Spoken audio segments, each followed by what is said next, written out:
സാധാരണ ജനങ്ങളെ ജോലിക്കാരും മറ്റുള്ളവരും സാധാരണ വണ്ടി പാർക്ക് ചെയ്തിട്ട് ജോലിക്ക് പോയിട്ട് വൈകുന്നേരം വന്ന് വണ്ടി എടുത്തിട്ട് പോകുന്ന ഒരു പതിവുള്ളൊരു സ്ഥലമാണത്. ഇതിപ്പോ 2-3 ദിവസമായിട്ട് രാത്രി കാലങ്ങളിൽ 12 മണിക്ക് ശേഷം ഇവിടെ പണികളും കാര്യങ്ങളും നടക്കുന്നു. അപ്പൊ അതിനോടനുബന്ധിച്ച് ഞാൻ രാത്രി ഒരു 11:00 ഞാൻ ചെയർപേഴ്സണെ വിളിച്ചിരുന്നു രാത്രി. അപ്പൊ മുനിസിപ്പൽ ചെയർപേഴ്സൺ എന്താ പറഞ്ഞതെന്ന് വെച്ച് കഴിഞ്ഞാൽ അനുമതി കൊടുത്തിട്ടുണ്ട്. ഇവർക്ക് അനുമതി കൊടുത്തിട്ടുണ്ട് ഇത് പണിയാനായിട്ട്. ഇവര് കടക്കാർ സ്വന്തമായിട്ട് പൈസ എടുത്ത് സ്വന്തം ചെലവിൽ ചെയ്തുകൊണ്ടിരിക്കുന്ന പ്രശ്നം. പക്ഷേ ഇവര് വേറൊരു രീതിയിൽ ഒരു പാർക്കിംഗ് സൗകര്യം ഉണ്ടാക്കിയിട്ട് ഇവർ ഇത്തരത്തിലുള്ള ഒരു കാര്യം ചെയ്യണം നമ്മൾ യാതൊരു രീതിയിൽ നമ്മൾ എതിർത്തില്ല.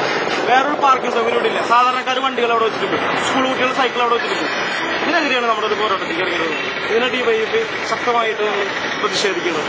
ഇതിന് വലിയൊരു സമരം ഞങ്ങൾ ഇതിൽ കൊണ്ടുവരും. ഇതിന് ഈ മുനിസിപ്പൽ അധികൃതർ അടിയന്തരമായി ഇതിനെതിരെ നടപടിയെടുത്തില്ലെങ്കിൽ ഇന്ന് മുനിസിപ്പൽ കൌൺസിൽ യോഗം നടക്കുന്നുണ്ട്.